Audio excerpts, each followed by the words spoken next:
Hey, it's Rachel Cooke, your modern mentor. I'm the founder of Lead Above Noise, where we help leaders activate performance and engagement without burnout. Whether it's boot camps, keynotes, or pulse checks, we help teams achieve meaningful change. If that's what your organization needs, reach out. So let's talk about burnout.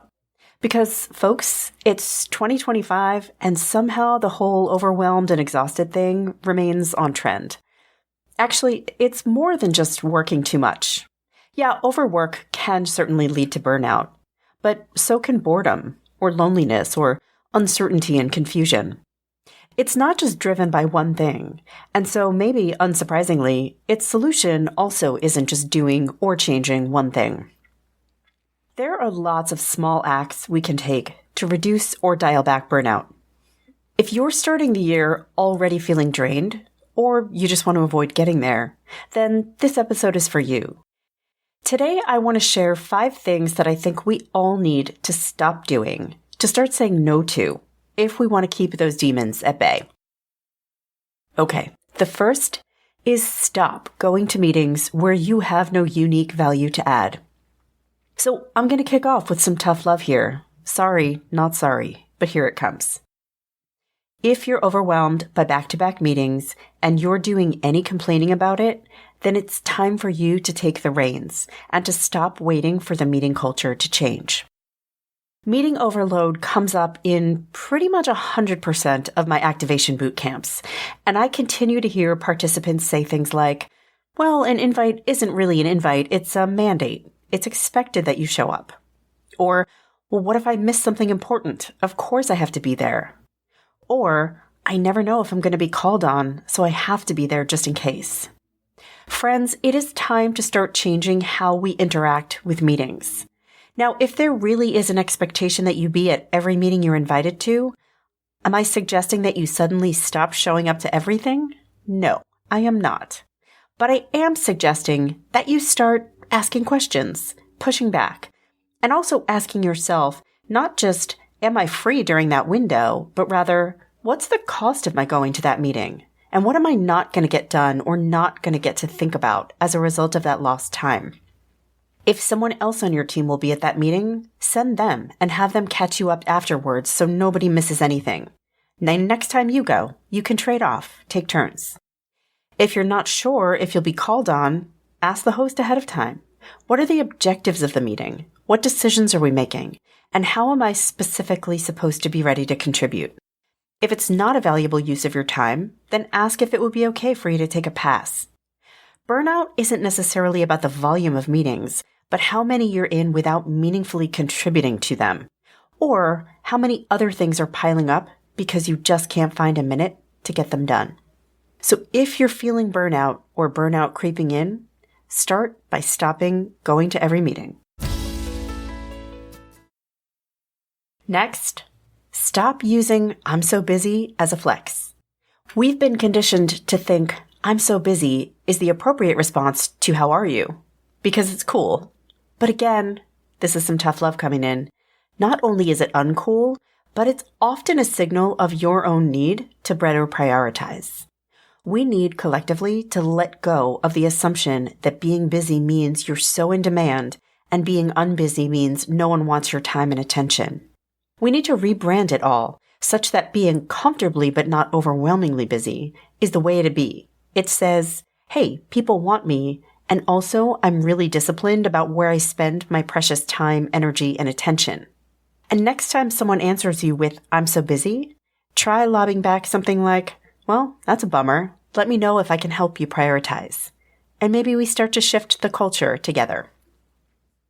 Next, stop waiting for information or clarity. How much do you hate that waiting in limbo that happens when you're waiting for someone else to give you information or make a decision?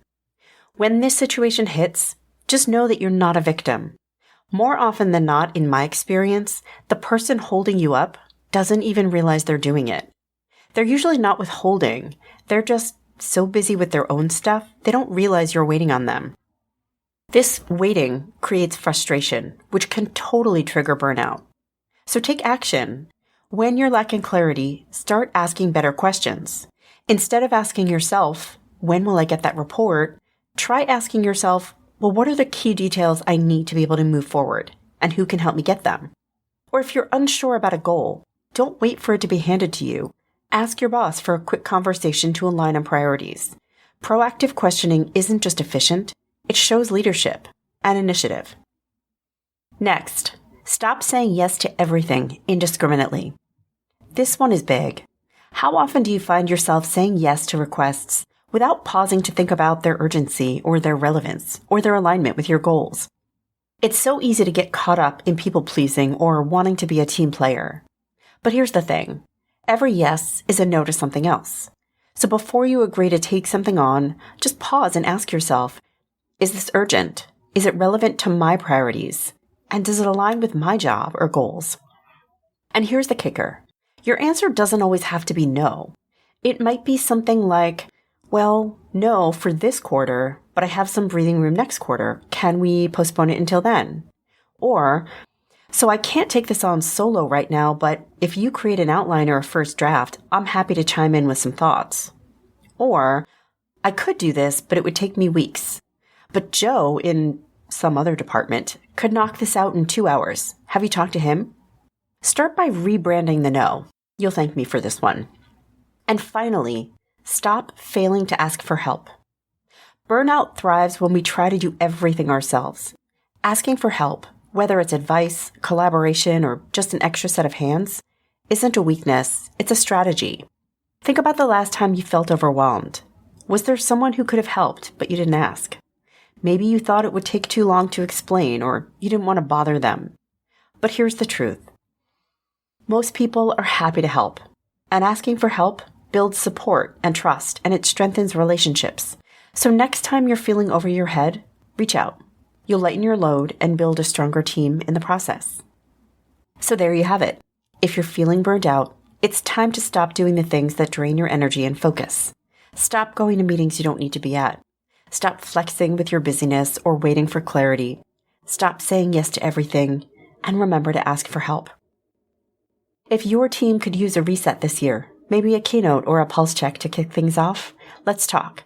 You can find me at leadabovenoise.com. And if you're loving the show, don't forget to follow Modern Mentor on Apple Podcasts, Spotify, or wherever you listen to podcasts. Thanks so much for listening and have a successful week. Modern Mentor is a quick and dirty tips podcast. It's audio engineered by Dan Firabend. Our director of podcasts is Brandon Getchis. Our podcast and advertising operations specialist is Morgan Christensen. Our digital operations specialist is Holly Hutchings. Our marketing and publicity associate is Davina Tomlin. Our marketing contractor is Nathaniel Hoops.